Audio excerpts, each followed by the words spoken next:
What's going on, guys? ShadowNinja here, and today we are going to talk about Into the Light. There is a lot of stuff here, including the fact that this needs to be a massive win to gain some momentum leading into the final shape. There also needs to be a narrative correction with this free content update. Yes, Bungie is treating this as a free content update. Hopefully that is, to alleviate some pain that the community has had in their relationship with Bungie. Whatever their goal is there, hopefully it's for the better, and it needs to be a win. Before we talk about the narrative and some reprisal weapons and maybe some activity stuff real quick, let's talk about the main goal here, and that is to win back the players. Bring back excitement, bring back joy, and most importantly, bring back trust. These are three things that Bungie needs to hit with this little free content update to really gain some solid momentum heading into the final shape. Now, on a narrative standpoint, they need to correct some of the stuff with the story. With activity stuff, they need to showcase us innovation and teasing something fresh and new and not the same seasonal activity design process they go through. And with weapons, they really need to spice up the sandbox with unique perks and combinations and things like that. Yeah, they need to do all that. But again, those three core things I mentioned before are key to this update. And if it strikes all three of those, I do think whether or not the content is recycled when it comes to weapons, yada, yada, yada, I do think that there will be a lot more trust and excitement leading into the final shape. Now, let's jump into the narrative real quick. Let's bring this image back on screen. This is the last city. You may have noted in the background, the tower may be completed. And I know it took like God knows how long, which I find hilarious. I guess they were very short staffed when it comes to the construction crew. But besides that point, it seems like the tower is fixed. Don't know how true that is. We'll see how things go. Hopefully that would be a good hyped up area to kind of change things up and have the OG tower back, but I'm not really holding my breath on that one. But a hive invasion with witness technology really strikes at a familiar foe that is potentially doing some of this stuff with Xivu Arath. I do think that Into the Light needs to be the conclusion or a massive wrapping point for Xivu Arath in her relationship with the witness. Doesn't mean we have to kill her, because I know she doesn't have her ascended plane anymore, but it is clear that whatever is going on with the witness technology is that he has an understanding that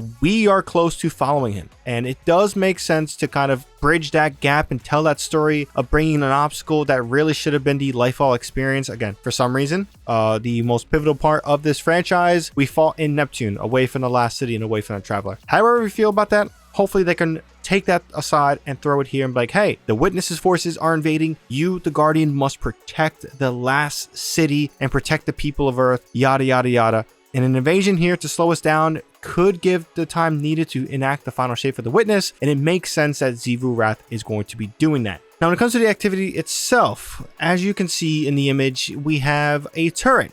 We have some things around us. We're surrounded, yada, yada, yada. I don't know anything about leaks, but the speculation, and I do agree, this is what I felt when I saw this image, that they could do a horde-like mode in a, some degree. I don't know how technically feasible that would be in a Destiny sense, but if they do it a horde mode in some way, I think that is a fresh, new activity we haven't experienced before in Destiny that could bring back some trust. Again, this can't be a traditional 3-man, 6-man seasonal activity we have seen where we do these little obstacles, we get this node, we cash it in, we defeat a boss, we rinse and repeat. There needs to be something fresh here, whether that's dynamic, random activities and events like, hey, this round you have 5 overload champions. Like, it's not set every time, or only special weapon final, like, change up the dynamic in interesting ways that are different and unique and bring non-repetitive experiences. And I know a horde mode can be very repetitive, so that's why I'm hoping for some dynamic stuff. But I do think if it is a horde mode or just a generally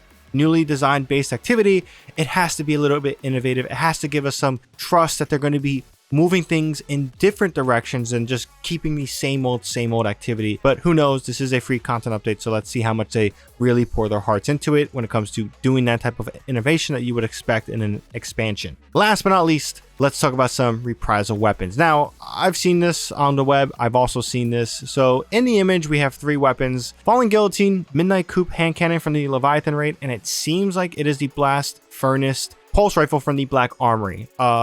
There's been rumors that Black Armory weapons are returning, but seeing some Leviathan weapons returning from the Leviathan raid, the first raid in D2, is also exciting. I think that is an incredible arsenal of weapons, and I do think that we need to kind of bring back some of those old weapons and do something fresh with them. So in this case, you guys maybe have noticed these weapons have this weird yellow light on them. And honestly, I think this is kind of a enlightened weapon. Like, I know it says Into the Light, and I know Enlightened is a perk thing, but it seems that this is blessed with light in some way, and I do think that these reprisal weapons should be a gift from the Traveler, or at least from something bearing the light. It's kind of a gift to us to aid in our fight, in our defense. I know the Traveler has been dormant, but I would like for it to awaken for a split moment to bless us with these weapons and kind of kick us and arm us into the final fight of what is supposedly an Avengers Endgame type of situation. This is Bungie's choice of words when it comes to describing what Nightfall and Endgame is going for, at least what they were going for. So all in all,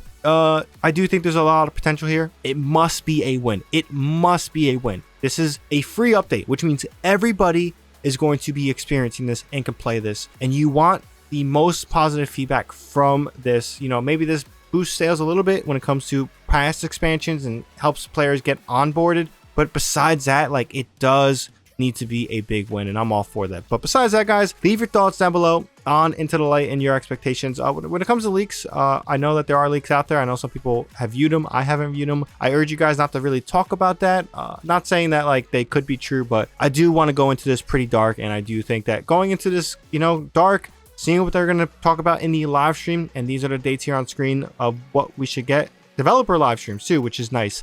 Sometimes I don't like that pre-recorded thing that they've been doing. I like developer insights, discussions, live reactions, things like that, and live talking points, not just pre-recorded, edited, yada yada yada. So that should be intriguing. But overall, leave your comments down below on Into the Light and what you think it should be and how you feel about the initial tease we got. If you guys enjoyed this video and found this video informative, be sure to drop this video a like. Helps with the video a ton. And for more Destiny 2 content, because we are leading into the Light, we are leading into the final shape, we have some stuff planned, be sure to hit that subscribe button and bell to be notified when I do drop that content with Destiny 2 or any other game on the channel. If you guys enjoy Rainbow Six Siege, Helldivers 2, or Call of Duty, we also make content around that game as well. But besides that, hope you guys have a good one. ShadowNinja here, and I'm out.